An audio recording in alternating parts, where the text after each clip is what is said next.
Long time no see, huh? So today we're doing a working class early 17th century outfit. Let's say 1620s, that was my aim, but it's actually so difficult to find portraits and paintings from 1620s. I don't know what happened in that particular decade, but everything is from 1630s or pre-1620s. I don't know, did they have a paint shortage? Whatever. That is my washing done, thank you. Anyway, I went to a reenactment recently and I needed an outfit because the only thing resembling 17th century that I've had before was like 1590s / very early 17th century, so it did seem a little outdated in terms of the 1620s dress code. And also my kirtle was made of wool, which when I thought about it, I was like, it's gonna be July, I will be dying in the wool kirtle. And I have since learned that the linen kirtles did not really exist because linen was mostly used for lining. Because back in 17th century, linen was just not, the weave was not great. It was not high quality. So people just used it for lining. I wonder if that's where the name comes from. I guess we'll never know. Anyway, so I focused on linen. I wanted to make most of the things from linen, but I needed some sort of inspiration. And I stumbled upon this painting. I thought she looks fantastic. Mainly the contrast of all the colors is what got me. I was like, this is actually perfect, because most of the paintings that I have managed to find were pretty monochromatic, or at least it was always the same thing. It was like a red skirt and then just not many colors, you know? I wanted some color. So when I was planning this, I thought I'm gonna copy mostly the stays, and then for the skirt I'll see what I can do. I was also originally planning to do all the cap and the picadillo, or whatever you want to call it, but that was before I realized that the painting is actually an allegory, so it probably does not show an actual working class person, and they could never afford that kind of lace. I mean, they could steal it, but someone would probably notice them wearing it, and then they would end up in jail. As we know, because if you listen to my podcast Story, we had like 2 episodes on women committing those sort of crimes in 17th and 18th centuries. So I gave up on that. I did buy lace though, in case I want to make it in the future, and I toned it down a little. It's still probably not realistic, let's be honest. A working class person would not be parading in silk stays. But it's cute, so I was like, you know what, I'm gonna wear it anyway.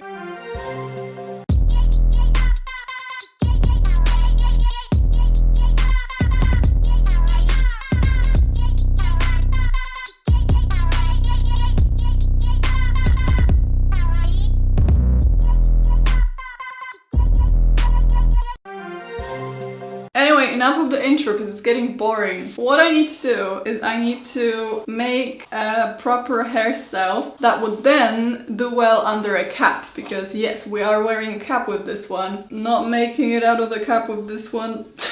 What I did during the reenactment, because I basically had no mirror. There was like one bathroom, it was quite far away. Okay, not that far away. I mostly had my phone, which I used as a mirror, which I know, so historical. So what I did was I sort of, without even looking anywhere, I pinned my hair flat first, which is again not something they would have done, because I don't think bobby pins were widespread back then. But because I have bobby pins and it's 2025, I am going to use them. They're gonna be under the cap anyway, please. Does anyone have this problem where they've worn their parting in the same place for so long that now it just won't, like I think I'm actually balding where the parting is because it won't get covered, like it's always there. See, it's even showing on. I tried sleeping in my hair pinned to the side so it's not showing. Didn't work. I actually don't know what to do. Please, bobby pin. Not gonna lie, the reason I have not done a get ready with me, like a historical one, for so long is because I feel like at some point everyone was doing them. Like, I'm not saying I was the first to do them, but there was just so many of them, and I thought, you know, people have already seen that. But this one, maybe there aren't that many 1620s working class get ready with me's out there, so I think we're good. Okay, so it's pinned in place. I look like an idiot. And now we're gonna gather all the hair in just like a simple bun at the very center of the back of my head. So it's gonna be like right here. Like height wise, it's gonna be the middle. Like you don't want it on the top of your head. You don't want it on the bottom, it's gonna be in the middle. Now what I'm also doing is I'm putting like a little hairnet on it just so it doesn't really fall apart. But again, it's gonna be under the cap. Nobody's gonna know. Nobody's gonna know. They're gonna know. Girl, if you don't stay in your place, what the hell is going on? That is honestly good enough. Now one more thing I'm doing that is definitely not appropriate for 17th century is I'm gonna use a hair gel to keep it in place, because one thing that my hair does is it will frizz and it won't stay in place. So, ew, this is like so disgusting. I don't know why this one smells so bad. It's like it's expired. Can it be expired? Love some scabs in my hair, love that. Alright, now that I look like a weasel, it is time to move on. For makeup, you've seen this one before. I probably used foundation in my other videos. I don't really do that anymore because it just will not behave on my skin. So going straight to the blush, I'm putting it very central because that's the Dutch way. And then I'm covering most of it with the powder. Will a working class person have access to these sort of products? Absolutely freaking not. Let's be real. Would they still try and do something using what they have? Yeah, they would probably use some sort of like animal fat on their faces or something. But no, they would absolutely not use makeup. Am I still using it because I don't want to look like I'm dying? Yes. I made this mistake on my last 17th century reenactment, which was also my first one. I was like, I'm gonna keep it historical, I'm not gonna wear any makeup. And then I saw the pictures, I was like, girl, if you don't delete them... It was not giving what I thought it would be giving. It was not giving history, it was giving consumption. My makeup takes like 60 seconds anyway, so I don't think it's overtly modern. Hello? Hello? Also, the shirt I'm wearing, again, it's actually 1590s. It's not appropriate for the era. 1620s were already about like much wider sleeves, and this section would probably also look a bit different. So this is way too Elizabethan for my taste. But I realized the day before the reenactment that I'm gonna sweat a lot. And I actually need to take two shirts with me. So this was one of them, and I realized that I think actually this looks better than the other one that's supposed to be more modern, so more 1620s, because it has all these nice details and it's just cute to look at. So I'm sticking with this one. And that's hair and makeup done, baby. Let's go. I actually left all the clothes in the other room. Why did I do that? Okay, I know what we can do. Let's start off with stockings. I got myself, why? I got myself some linen stockings. How they're produced, I actually don't know. I didn't make them, so I don't care. But they were quite nice for the summer because woolen stockings would actually disintegrate me. So I'm not gonna show you putting the stockings on because y'all are perverts. Okay, I don't have garters, so I just used pieces of ribbon like this as my garters, and they have worked quite well. The thing is, you need to tie them under the knee, because if you try and go above the knee, they just will not hold at all. Okay, let's have a look. Let's move on to stays. I will say the stays were the most time-consuming part of this whole endeavor, and they were also the most stupid, because what the hell was I thinking? Basically, I had about a month to put this outfit together, and during that month my brain was like, okay, sure, we're just gonna do all of it gradually, so we're gonna start off with the stays. I started the stays, I cut them out using the famous Elizabethan stays generator, which is like literally my favorite website. I've done so many 18th century stays based on that website. It's really good. So I basically cut out the lining, which I used as a mock-up. Then I cut out the outer layer, and then I wanted to make the tunnels in between the two layers so the rattan sticks could go inside as sort of a boning, as it probably would have been done by a working class person. But somewhere along the line I was like, how can I make this like much more difficult for myself? And my brain was like, well, you could make the boning channels by hand. And that's what I did because apparently I'm unwell.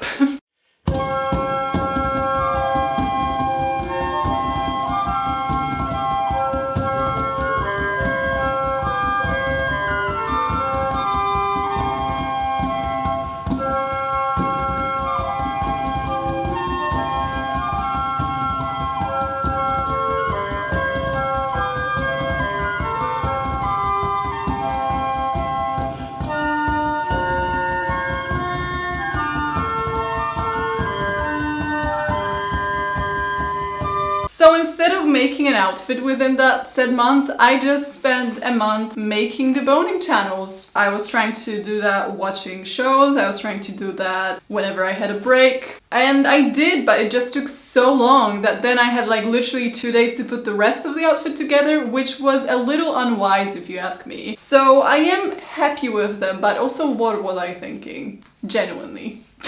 So they're entirely handmade. I don't think there's one seam that's machined. No, there's not a single machine seam. I feel like such a snob saying that. These are entirely handmade from the first to the last stitch.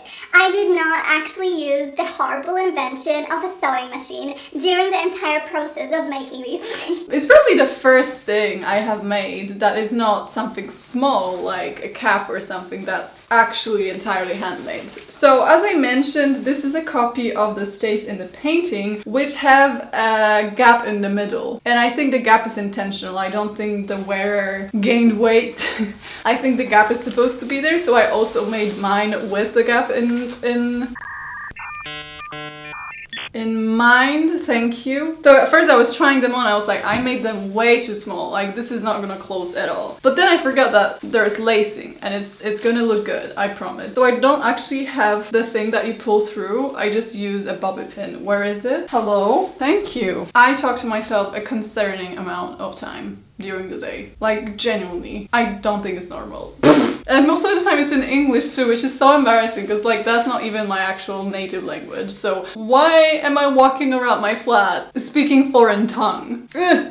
So I just think this is such an interesting color combination. Like it just looks really cool. Even a dress in these colors would be interesting. It's like very subdued violet and bright red. So every time you're lacing and you're thinking there's absolutely no way this will ever close. Every time I think that, it just does.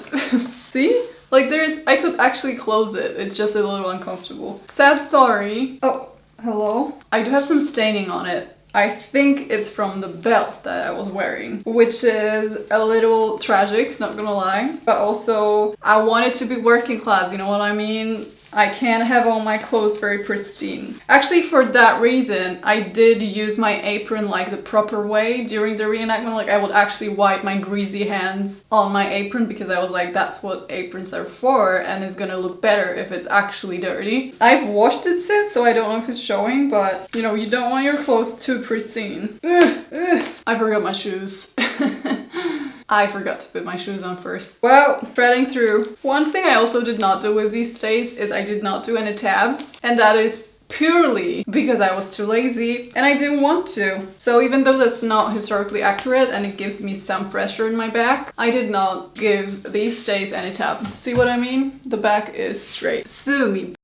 Okay, got it. Tying it into a bow at the bottom. Most of the time it's enough to keep it in place. And again, it's not gonna show because it's gonna be under the skirts anyway. Let's have a look. These are the stays. Next up we have this bad boy. I want to tie it quite tight because it does have a tendency to slide down during the day. No! I did not tie it tight at all. I did not. Okay, got him. Next up we have the petticoat. 90% of the petticoats from the era that we see in depictions on paintings, etc. are red, so it was very fashionable. I made a grieve mistake with this one. I didn't have the time to finish these, so I left them just kind of like raw and then I put them in the washing machine. There is that, but also it's like under everything, so who cares? I genuinely just got stuck. Hello? Help me! So I left the construction same as 18th century skirts, which I think is kind of what they did, except the skirts were A-line rather than just rectangles gathered at the top. So that's what I should have done different and I didn't. Basically, with petticoats in this era, there was not really a distinction between a petticoat and a skirt. If you were working class, you would probably just have several skirts and wear them based on their cleanliness, on the purpose, on how nice the outing was. If you were going to the church, you would probably wear your best one on top. But if you were working, you would probably just switch them as you go. So for example, if you pour some oil on the top skirt, you might just switch it with the petticoat so it goes under. So that was a system that I think was very efficient. Because I sort of knew that this skirt is gonna be on top, I added the decoration and I I also lined the hem with some linen just so it folds nicer and it's more sturdy. But it's basically the very same, I just gathered two rectangles.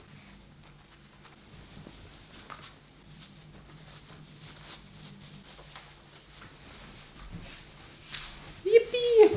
Okay, accessories, let's go. First of all, I made myself like a budget version of a Dutch orezier. So basically the kind of wire that goes around your head to keep your cap in place. Not gonna lie, I have struggled with this one. Not only having it on, but also keeping the cap on and at the right angle. And I have consulted this with other people at that reenactment, and they said that even if you have it custom made from actual wire and not whatever I used, to your measurements, it's still gonna give you some trouble most of the time. So this is what it looks like. It's basically a wire covered with tape. It shouldn't be. I had to do it because I was in a rush. I was doing it like the day before. And then these two wires with pearls attached to them, see? They're gonna end up here. And this is where I'm going to pin the cap to them. So what I do is I first put it sort of behind and pin it in place with a pin, just so it doesn't move, a hairpin at that. And then I thread a ribbon through the loops, because there's loops in the wire. There were lots of kinds of that, so girly pop, will you go through, please? I'm calling the cops. So it is a bit of a mess, not gonna lie. I really wish I had one that's actually like proper and custom made. So this is sort of where it ends up. In the period paintings, it's actually so thick and hard that it literally pokes into ladies' cheeks. Here comes the cap. First off, let's sort the gathering in the back because it's like quite loose, so I need to gather it. Then I think I need to go like that. I don't think there should be a little bow on the top, but I don't really know what to do otherwise, so... And now we're gonna pin it to the wire. So I'm literally, should I zoom in? That's a needle, that's not a pin. I'm literally pinning under and over the wire, if that makes sense. So then, instead of stupidly going like that, the cap stays close to your face. It probably would work even better if it was starched a little, but I think it's still, for what it is, which is like, it's like a floral wire that was cut in pieces that's joined together. I think it's still, it's giving Dutch. Next up, apron. Okay, now my favorite 17th century accessory, which is pockets that were worn underneath the skirts, were not very popular yet, even though they existed, because we have proof of them existing before that. But instead, what they did is they used their belts to basically hang anything and everything from the belt. So this is the belt I have. And things I'm gonna hang on it are got me some keys to the mistress's house. I got this bag, which actually smells horrific. It just smells so bad, but it's pretty. But it honestly, it smells like, just smells like mold, and it's been years and it still smells like mold. I don't quite know what to do. So it has this little loop and the belt goes through the loop. So I'm gonna do that. Just pull it through the loop. Right. Fun fact, I actually was wearing another belt at the reenactment and it broke, and I was literally like trying to hold it together with pins and stuff, but I also knew that's very risky given how much stuff I'm carrying in the bag and on the belt. So I was like struggling, but luckily there were people selling, there were like merchants that were selling, how do you do it? That were selling stuff, so thank God. Thank God. Right, let's add the keys. And also what I've been doing, which I think is kind of fun, is I have a goblet that I was wearing on my skirt. Let me show you. So I got this goblet and I just had it attached to my skirt, like on the string. It did make a lot of noise when it got into the contact with the keys though, so I had to stop doing that. But now, regarding this bit here, I do have a partlet, but again, it was made for the 1590s and it is showing a bit, like you can tell. Like the collar shouldn't be this high up, and when I try to flip it, then you can kind of see the under things that you were not supposed to see. Let me just see how it looks now with all of this, and I might do it or not depending on the result. No, you know, I must keep it because this is so cute.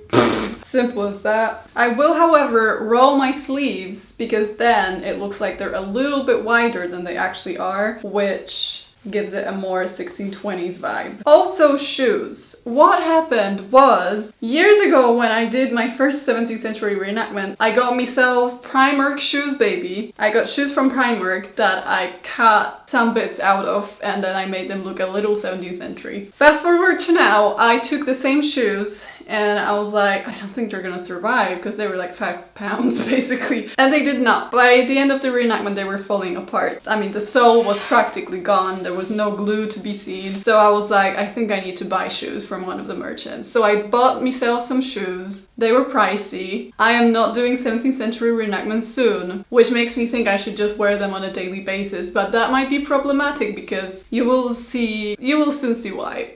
But that's basically me done. I also had these sleeves that are actually from the wool kirtle. I actually wore them during the reenactment when I was cold, which is also something I think they did. They just wore sleeves. And then I also used this. This is actually really funny. So this used to be just a regular canvas bag that I cut in half and just sewed together. And I had my plastic water bottle in here so I could drink without actually showing the plastic off. Tell me that's not smart. Okay, shoes. So these are the shoes. Like, they're gorgeous. They fit me incredibly well. But let's be real, they're comical. I'm not wearing these to a party. The only solution I have is that I now have to dress more 17th century, so it pays off to have them, basically. That's what I think. Also, I made the shoelaces myself. They were in the Primark shoes. Okay, that's it. Reveal time. Let's go.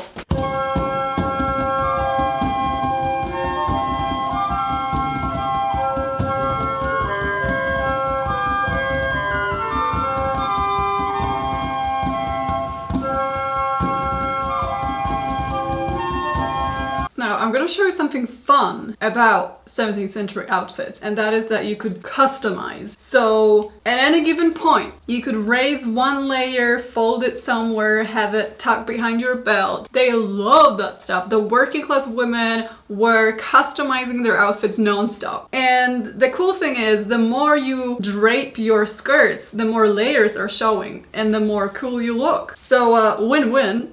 And I think it's pretty cool. I did that because the reenactment lasted a couple of days. Each day I would like lift up a different layer or lift it up in a different way, drape it under the belt, whatever. I'm gonna show you. This is what you do.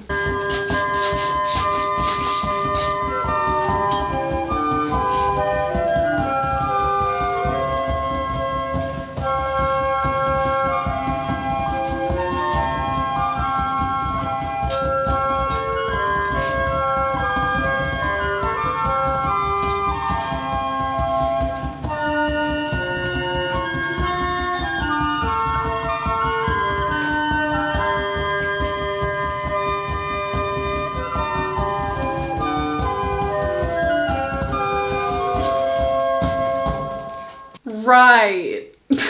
I think this is it. Is this what actual working women wore? Kind of, but not quite. Is it cute? Yes.